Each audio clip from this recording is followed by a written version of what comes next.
Hey, I'm Tashi and welcome to my home. In this video, I'm going to show you how to make my Back-to-Cool cardigan so that you're ready to go back to school and back to cooler weather. Before we get started, I would love it if you would hit that subscribe button if you're not already part of our crafting corner of the community.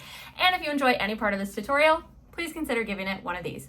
Kevin, say hi to the people. Hello, people. Hello, you ready to make a sweater? Are you ready to make a sweater? Yeah, should we make a sweater? Let's make a sweater. I love yarn. I love yarn. I love yarn. I love yarn. Before we get into the actual tutorial, we need to talk about the yarn. The yarn that I use to make my sweaters is Lion Brand's Mandala Ombre yarn. You can actually find this yarn at Joann's, and I've also found it at Walmart, and I'm sure you can find it at other places as well, but those are the two that I frequent the most where this yarn is available. This is a weight 4 acrylic yarn. You can find the little 4 on the back in a picture of a skein of yarn, and that'll tell you what weight it is. But I will say my pattern testers, I didn't really care what yarn they used. I just said make sure it's a weight 4.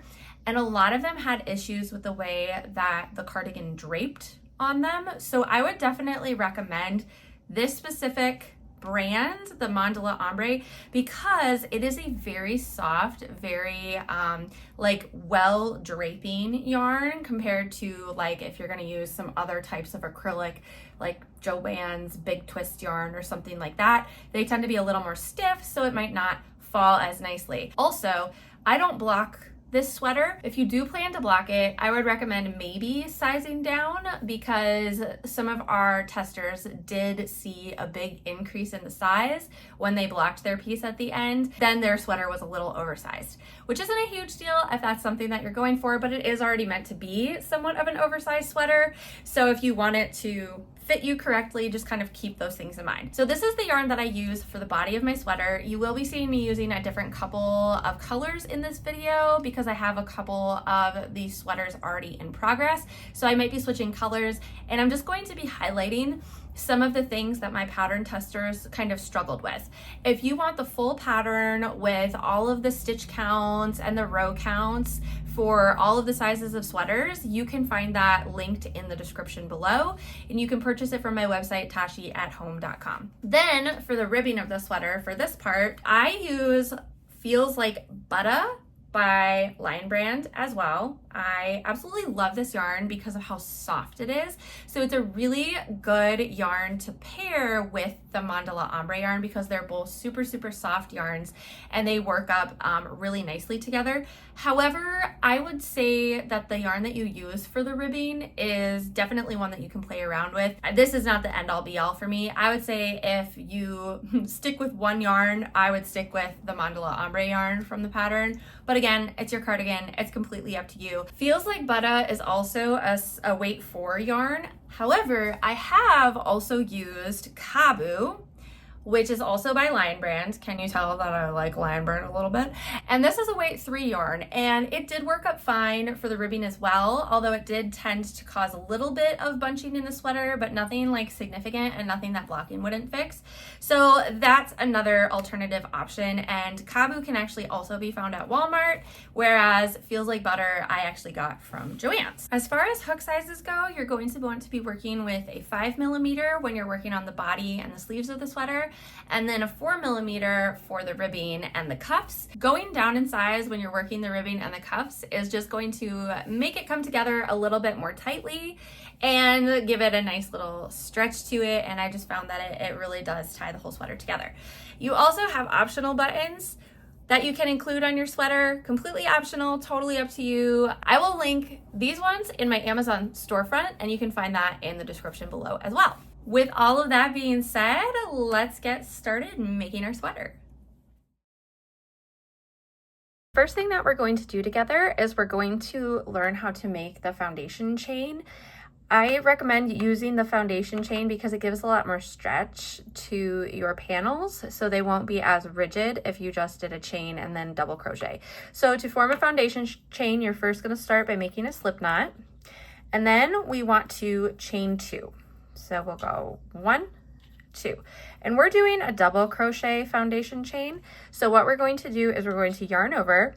We're going to go through the very first chain that we created. We're going to pull up a loop, yarn over, pull through 1, and then we'll finish off the double crochet. So the pull through 1 is actually making the next chain on like the foundation chain row. And now we make our double crochet. So yarn over, pull through 2, yarn over, pull through 2. Now we're going to basically repeat the same thing all the way down. So that was our very first stitch. So again, yarn over. Now we're going to go through this first chain that we just made. So we're going to insert our hook right here. And if you tip it up, you're going to notice that there's kind of a V.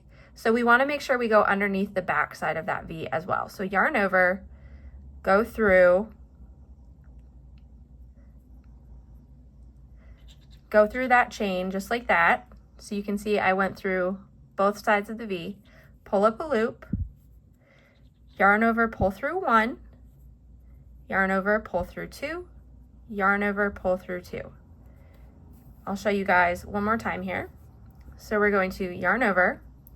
We're going to go through that stitch that's right there. So right here that we just made, through both sides of it. So you can see kind of the V there.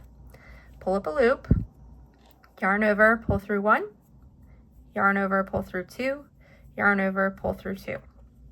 And you'll see that it'll start to look like you have a chain and then double crochets on top, but it's a lot more stretchy than if you were to actually just do a chain followed by double crochets. So I definitely recommend starting like this. Although it is optional, it is highly, highly recommended. Once you've made your foundation chain as long as you need it to be for the panel you're working on, I'll show you how to start your next row. All you're gonna do is chain 2, and then you'll turn your work, and you'll see that it does make very simple double crochets. So it's really easy to see where the top of those stitches are that you'll need to go through. So then you'll just double crochet as normal by yarning over, inserting your hook into that first stitch, pulling up a loop, yarn over, pull through 2, yarn over, pull through 2. And you'll continue this all the way across till you get to the end. You'll chain 2, and then you'll turn around and come back the other direction.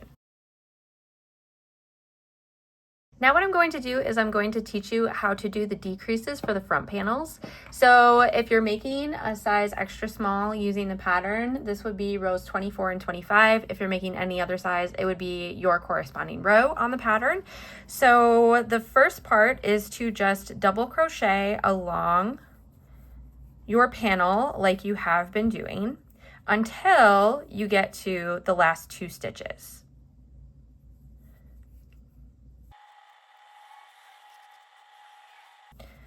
Once you have 2 stitches left, and you can see I've got 1 here and 1 here, then what we're going to do is we're going to do a half double crochet followed by a single crochet. So half double crochet, we'll yarn over, pull up a loop, yarn over, pull through all 3.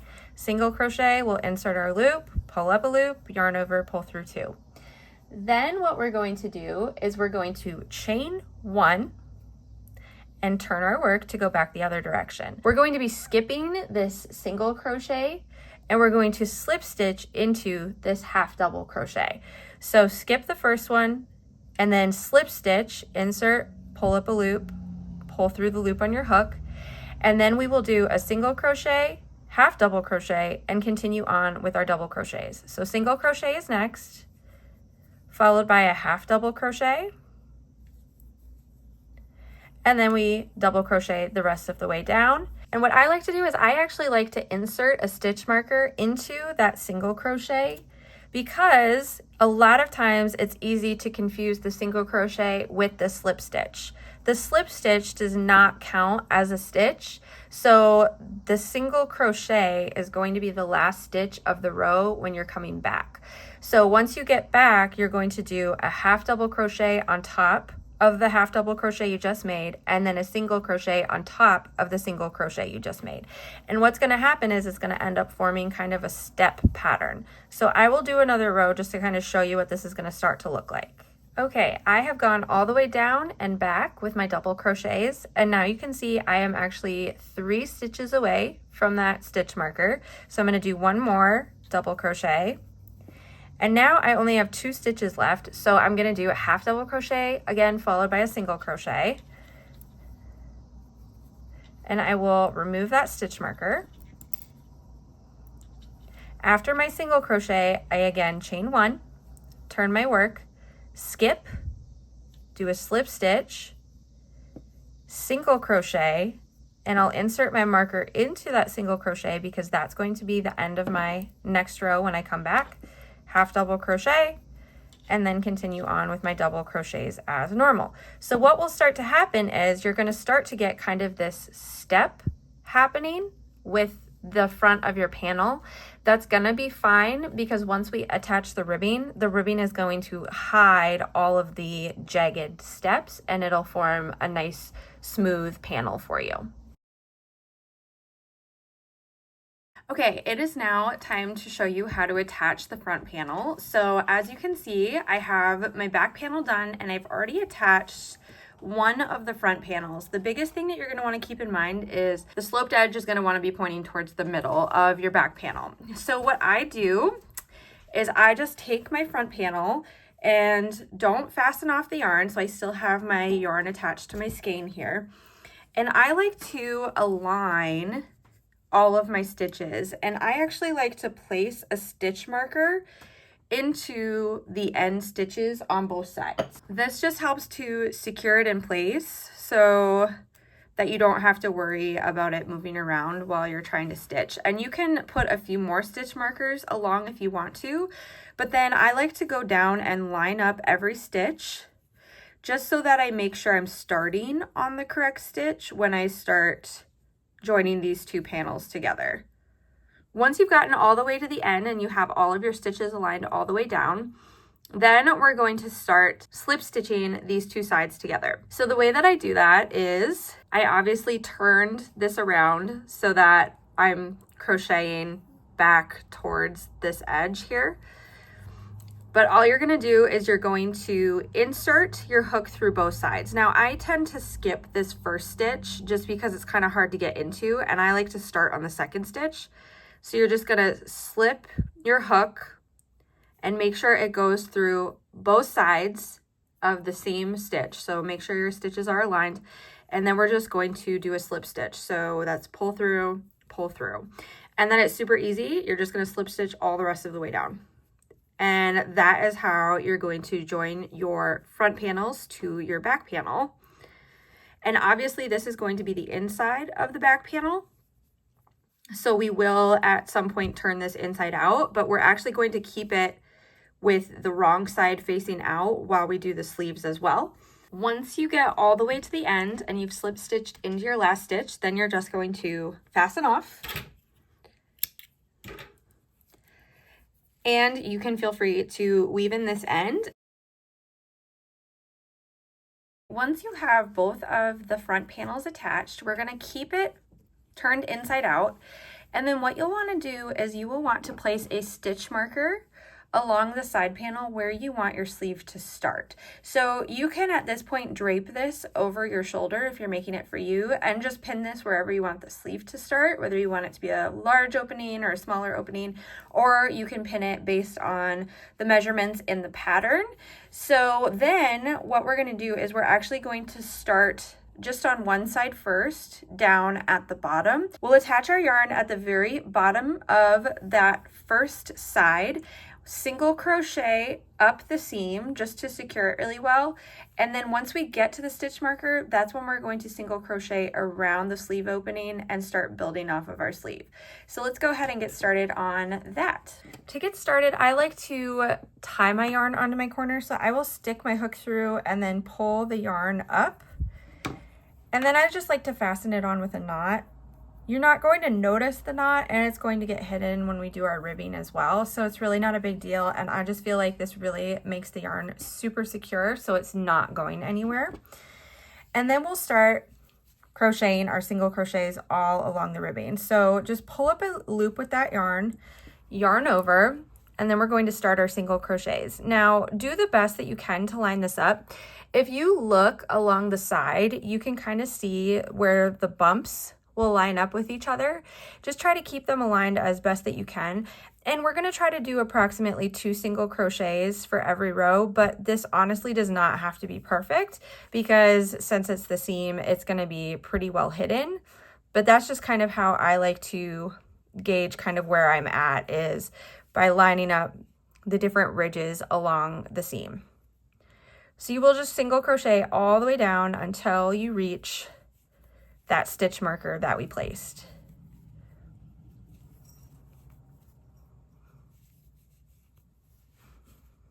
Once you get a few stitches in, depending on the nature of your yarn, you might want to turn it right side out and double check to see if your stitches are showing through on the right side.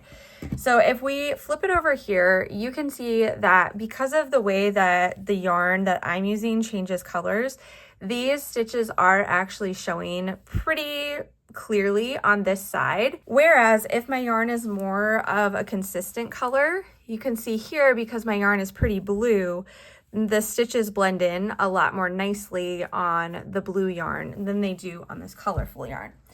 If this happens to you, another option is that you can just stitch up the side if seeing these stitches is going to bother you. For this sweater, I am going to opt to just stitch up the side instead of doing these single crochets because it is showing quite a bit, and since this is a commissioned work, I don't want it to show quite as much. So if this is the case for you, what you're going to want to do is you're going to want to cut a length of yarn, and I usually do about double the length that I'm working with. And then you will take your yarn needle and you'll just kind of start stitching up the sides, and it'll help kind of hide those stitches a little bit better than if you were to crochet up the sides. Because as you can see, I'm only going through just the very top of some of these stitches, so it is going to help hide that a little bit better than when I single crochet. I really have to kind of go a little bit deeper on all of my stitches. So I'm going to finish stitching up this side, and then I will meet you down and we will work on the sleeve. Once you get all the way up to the stitch marker, if you have been sewing up your side like I did, then we're going to go ahead and attach our skein of yarn. And you can attach this in whatever way you want. If you want to pull up a new loop, whatever works best for you. I am just going to join them together with some double slip knots here, also known as like the invisible join, just like that. And now we can remove our stitch marker, and we're going to start single crocheting around the arm opening. And this will kind of make the foundation, the base of where our sleeve is going to start. So you just kind of, again, want to eyeball it. You want to do approximately 2 single crochets for every row of double crochet. And you can see there's like some nice clear openings that you'll get. So typically I'll go into this opening on the row and then this opening right here. So it does make it pretty clear for you where you should place your stitches. Just wherever the clear openings for the row are, that is where your single crochets should go. Once you get to the seam, you're going to just kind of want to skip over that seam part and place a stitch right on the other side of the seam. Just like that. Keep single crocheting all the way around until you get back to the beginning, and I will meet you there. So as you can see, I am coming to my last couple of stitches here. Once you get back to the beginning, you're actually going to slip stitch into that first stitch that you made of the single crochets. And now we're going to start our double crochet rounds to build our sleeve. So to start the first round, you're going to chain 3, and then you're going to start double crocheting into every stitch. And I would recommend counting your stitches along this first round so that you know how many you have, so that you don't accidentally increase or decrease as you continue to build your sleeve. Because if you increase every round as you build your sleeve, you're going to end up with an angel sleeve, so it'll start to fan out. And if you decrease, your sleeve is going to start to come in kind of to a point. Now, if that's something that you want, you can feel free to kind of build that in. And I would recommend doing your increases and decreases right along that inside seam, since that'll be the bottom of the sleeve and it'll help kind of hide your increases and your decreases. But if you want it to just be a regular puff sleeve like is written in the pattern, just make sure you keep track of how many double crochets you have on the first round, and make sure that you check every couple rounds to make sure that you're being consistent in your double crochet rounds. And that's how you build your sleeves. So next we are going to talk about how we do the ribbing once the sleeves are finished. Once you have both front panels attached and both of your sleeves completed, we're going to start on the ribbing. So make sure you turn your sweater so that the correct side is facing out. We don't want it inside out for this part. So for the ribbing, we're going to start at the top center of the sweater. So you should have the sweater facing you, so the front panels should be facing you. And we're going to start right in the middle. And you can just approximate the middle. It's not a huge deal if you get it exactly in the middle, but we're just going to pull up a loop in our ribbing color. And then we're going to chain 1. Now, what I like to do for this first round is I like to just single crochet into every stitch all the way around. So when you're crocheting along the top here, it's going to be pretty easy to see where your stitches are. Make sure you're placing a single crochet in every stitch. And you can see that I am stitching over that tail from our chain. One thing that I did forget to mention is for the ribbing, we are switching to a smaller hook size, and that's just to make sure that the ribbing is a little more snug. So make sure you switch to a 4mm hook when you're working the ribbing. Okay, once we get to the corner, this is where things can tend to get a little bit tricky with the ribbing, but this is why I like to do the single crochet, because we're going to establish that base row for our ribbing with our single crochet. So what you want to try to do is you want to try to do approximately 2 single crochets for each double crochet row. So I like to just kind of eyeball it. Wherever there's space, I like to insert my hook. So right here, I'm going to put 1 single crochet kind of along that seam there. And then as you kind of work your way down, you'll see that there's kind of a loop right here that we'll want to put a single crochet into, and then there's going to be a space that's formed at the edge of each row as well. So you'll want to put loops there too. So we'll put a single crochet right here into this stitch, a single crochet into the space right next to it. And then I kind of like to go over to this knot here and put a single crochet on one side of it, kind of jump over it, single crochet on the other side, single crochet into that nice space, and repeat. So single crochet on either side of the knot, single crochet into the space.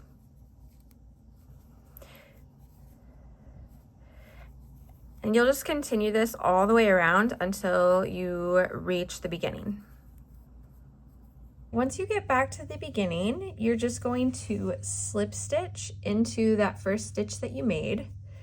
And then we're going to start the actual ribbing. So in order to start the ribbing, you're going to chain the designated number based on the pattern and the size that you're making. So for me, I'm going to chain 12, 2, 3, 4, 5, 6, 7, 8, 9, 10, 11, 12. And then you're going to be working in the back loops only. So if you just kind of twist this, you're going to see these little bumps running along the back of that chain. So we're actually going to be working into those bumps. So to work back down the bumps, you'll see that you're actually going to skip the first one because it's kind of like hidden a little bit. It's going to be really hard to get to. So it'll be like literally right there, but we're going to skip it. And we're going to start in this second bump. So you're just going to insert your hook, and I like to use my pointer fingernail to just kind of pull that back loop up onto my hook like that. And then you're just going to do a single crochet through that back loop. And we're going to do that all the way down our first chain. So just make sure you count the stitches and make sure you have the appropriate amount for that row of your stitches. Then what we're going to want to do is make sure that you're looking at the inside of the sweater, and we're going to bring this down and slip stitch into the next 2 stitches along that single crochet ribbing piece that we just created. So I'm going to slip stitch into 1 and then 2 stitches, and then you're going to work back up that chain that you just made, that chain with the single crochets. Now, what I like to do just to make this lay nice and flat is I actually like to single crochet into the first stitch.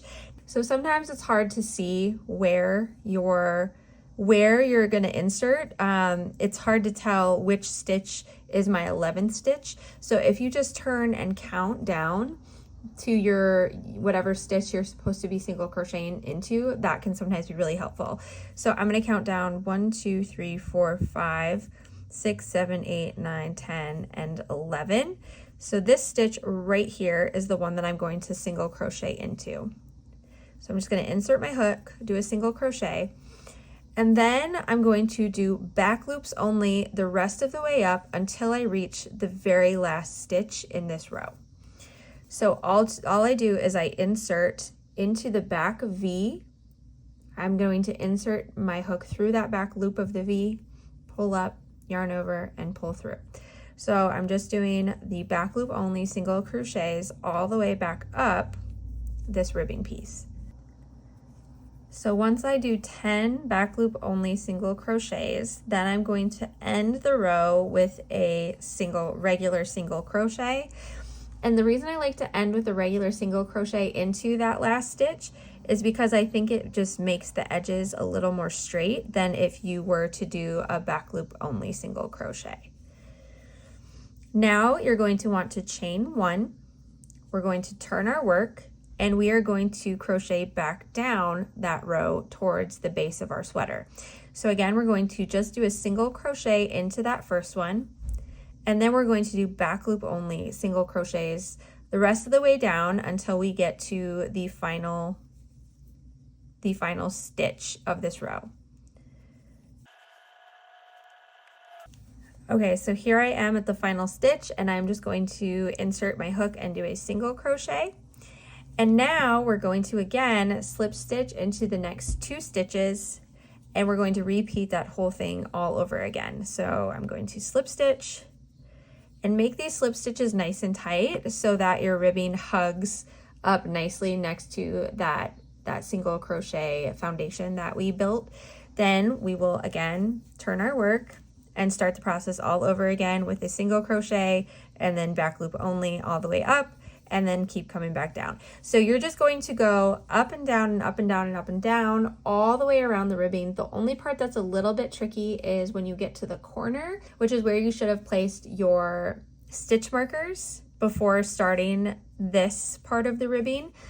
So once you get to your corner stitch marker, you're actually going to repeat these 2 rounds that I just showed you 4 times into a single corner space. So instead of slip stitching into the next 2 spaces, you'll actually just slip stitch into the same corner space and then repeat these rounds 4 times. So you'll have 4 rows into that 1 corner space instead of spreading it out. And that's just going to help your piece to turn and lay nicely for you. I'm going to keep working this ribbing until we get to an appropriate spot for a buttonhole, and then I will show you how we work the buttonholes.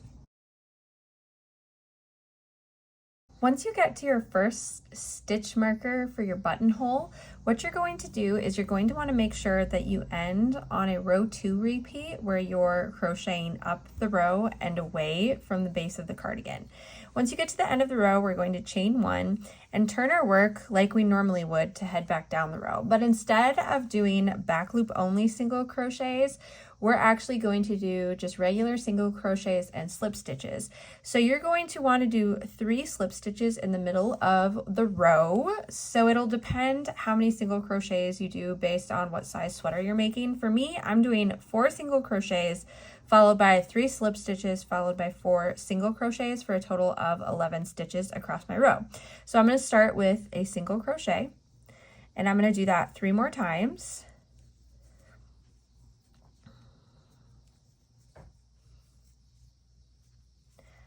And then I'm going to slip stitch into the next 3 stitches.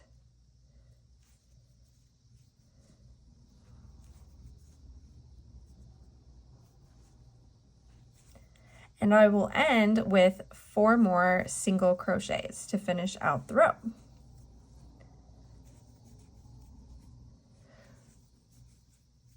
Once you get to the end, you can remove your stitch marker, and you're going to slip stitch into the next 2 stitches as normal.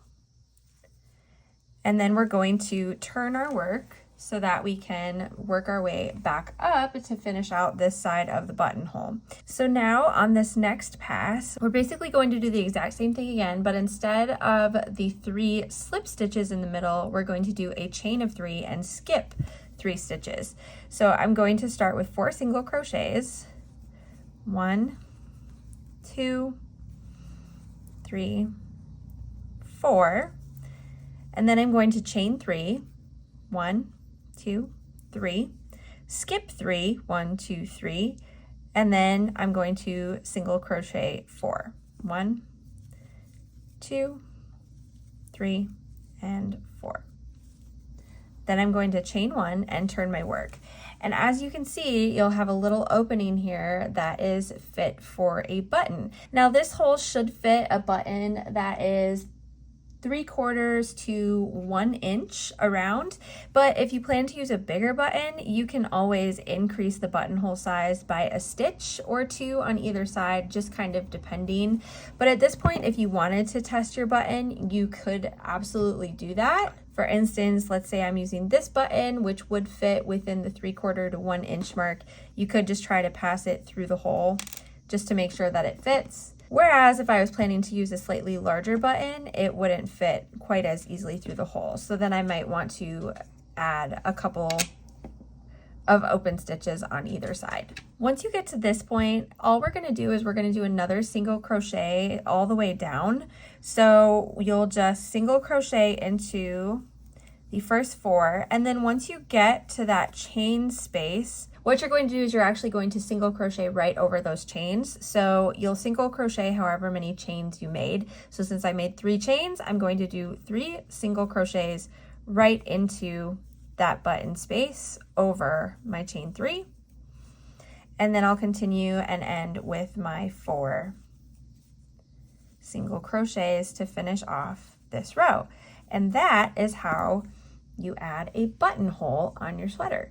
Now, if you're not doing a buttonhole, all you're gonna do is you're just going to continue the ribbing all the way down until you get to that corner, and then you'll do the special 4 rows into the single stitch for the corner to turn it, and then you'll continue on as normal till you get to the next corner, and on and on and on till you finish out your ribbing. All right, once you get to the end of the ribbing and you don't have any more stitches in between where you began and where you end, then we are going to fasten off, and we're going to cut a little bit of a tail and sew up this closure along the top of our sweater.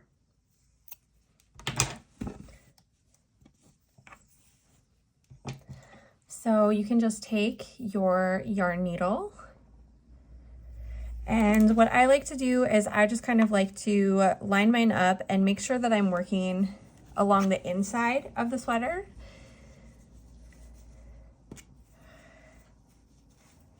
And then all that I do is make sure that I'm going into the correct stitches on either side. So I just start by putting my yarn through that top stitch and just pulling it closed together. And then what we're going to do is I like to just stitch into the loops that are facing each other. So the loops that are facing each other towards the inside, because this will give you kind of a nice finished look once we turn it right side out. And I just like to weave back and forth through those inside loops of each of the V's.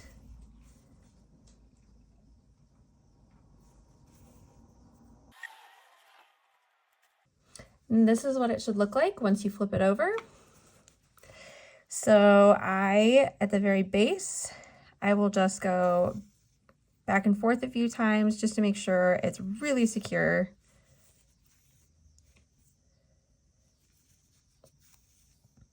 And then I do like to tie a knot.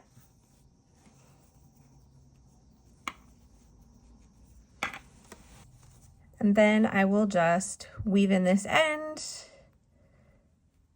in a few different directions and clip it off. And that is how we do the ribbing. And this is what it should look like when you're all done. You should hardly be able to tell where that seam starts and ends. Now we're going to move on to the final piece of the sweater, which is the cuffs. To start the cuffs, you're just going to start with a slip knot.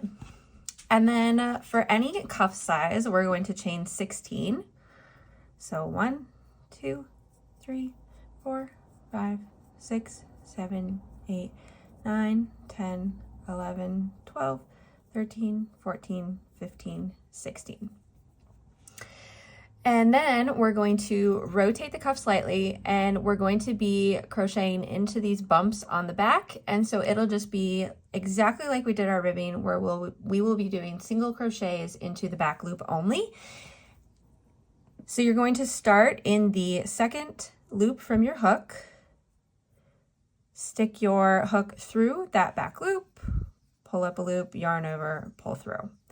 And we'll do this all the way down for a total of 15 single crochets into that back loop.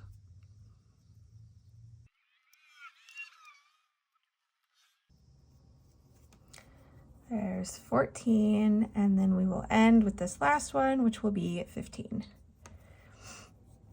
Okay, once you get to the 15th, you're going to chain 1, turn, and then we'll be crocheting back again into the back loops only. So we'll start with this first stitch, and we're only going into that back loop with a single crochet. And we'll do that all the way down again for 15 stitches. And this pattern is just going to repeat. And what it'll do is it'll make a long rectangle. And so this is how wide your cuff is going to be. So if you set it along your wrist, that's just kind of where it's going to fall. So obviously if you want it shorter or longer, you can adjust the number of stitches that you do for that first chain. And then what you're going to do is you're just going to keep crocheting until it's wide enough to fit snugly around your wrist. It will have some stretch to it, so you don't want it to be too loose because it will loosen up a little bit over time. So I'll see you once I finish this cuff, and I will show you how to attach it to the sleeve.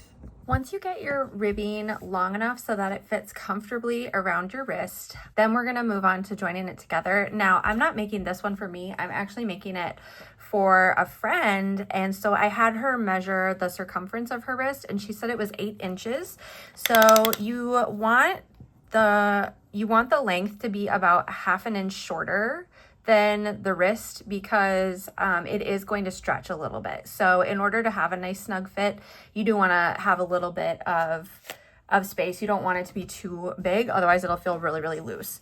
So what we're going to do next is once you get the length as long as you want it, so you're going to chain 1, and then we will sandwich our ribbing together like this. And then you're going to slip stitch through this far loop here, so technically the loop that's the front loop facing you, and then you're going to slip through the entire loop on the opposite side. So this first one's a little tight, might have to wiggle it in there a little bit, and then you are just going to slip stitch this together.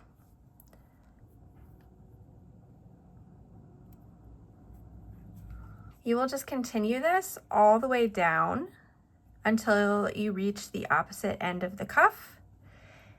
And then we will just fasten off, and I will meet you and show you how to attach this cuff to the end of your sweater. Once you're done sewing your cuff together, this is kind of what it should look like. So you'll have this little ridge right here. And I like to end so that I'm crocheting towards my slip knot tail where I started, because then I just like to tie these two ends together to make sure it stays and that it's really secure. You also want a really long tail, so make sure that you leave a long tail for sewing when you clip for your cuff. Okay, now we're going to sew this onto the end of our sleeve. So I'm just going to put this my yarn needle on, and I have the end of my sleeve right here. Now you want to turn your sleeve with the wrong side facing out. Okay, so this is basically the inside of the sleeve that's facing out. So as you can see, my cuff is about 2 times smaller than my sleeve, which means we're going to be sewing about every 2 stitches of the sleeve into every 1 stitch of the cuff. So what I like to do, just to make sure that I'm, accurately sewing this together so that it's about even on every side, is I like to pin this before I start. So we want to line up our ends with our tail. We want to put that against the sleeve end. So I like to find the seam of my sleeve, which is right here, if you can kind of sort of see that. We did a pretty good job sewing this together, but make sure it's the wrong side of your sleeve facing out. And then I like to line up the seam of my sleeve with the seam of my cuff and pin them together. And this is just to hold it in place for now. We will have to remove this in a second when we start sewing, but just as a marker, I like to pin that. And then I like to fold both of my sleeve and my cuff in half. And then I want to pin the ends of each of them together as well. So I'm going to want to bring my sleeve end in towards my cuff end, and we'll pin them together like this. This is just to mark to make sure that as I'm stitching this side together, I'm going to end about here on both the sleeve and the cuff so that it's even on both sides. Okay, now we're going to start sewing. And like I said, I'm probably going to do about 2 stitches of my sleeve into every 1 stitch of my cuff. So we're going to come back over here to our first stitch marker. And I am just going to remove this because it's kind of in my way. And then I'm just going to put my needle through approximately where that seam starts, which is right around here. And to get us started, I am just going to weave it through and then tie it on, because this will not show at all. And I just like for my sleeve cuffs especially to be really secure because they do get a lot of wear. Okay, so now what we're going to do is we are actually going to only be working in this back part of the bumps. So basically the front part, the front loop that's facing us all along is what we're going to be sewing and attaching to the cuff, which means that this loop is going to show on the other side, and it's going to make a really cute feature to our sleeve. So I like to just put my needle right through the middle of the first V and then into the bottom of the cuff into the first stitch, pull it through. And then again, I'm doing 2 sleeve stitches into every 1 stitch. So I'm going through the second one and into that same cuff hole. And then I will move on to the next stitch and go into the next stitch of my sleeve. So basically I am looking at the valleys and the peaks are each a row. So this is a row, this is a row, this is a row, this is a row. So that's how I'm kind of doing my stitches, right? So I'll go 2 here, 2 here, 2 here, 2 here, 2 here, 2 here.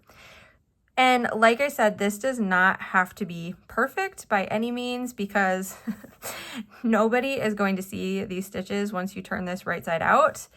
You just want to make sure that it's really, really secure. So that's going to be your biggest concern when you are sewing your sweater together, is just make sure you are sewing this very securely together. So that's all that there is to it, sewing the sleeve together. So you're just going to do this all the way around. And I will meet you when I get back to the beginning and just kind of show you how I finish this off and what it should look like when you're all done. Once I make it back to the beginning, I do like to just do a couple of extra stitches just to make sure that it's really, really secure. I'll weave in my ends a little bit, maybe tie another knot, and then when you turn it right side out, this is kind of what it should look like all along the sleeve, where you'll have this nice little ridge, and it'll be a nice poofy sleeve. And that, my friends, is how you make the Back-2-Cool cardigan. Thank you so much for joining me for this tutorial. I'll see you next time.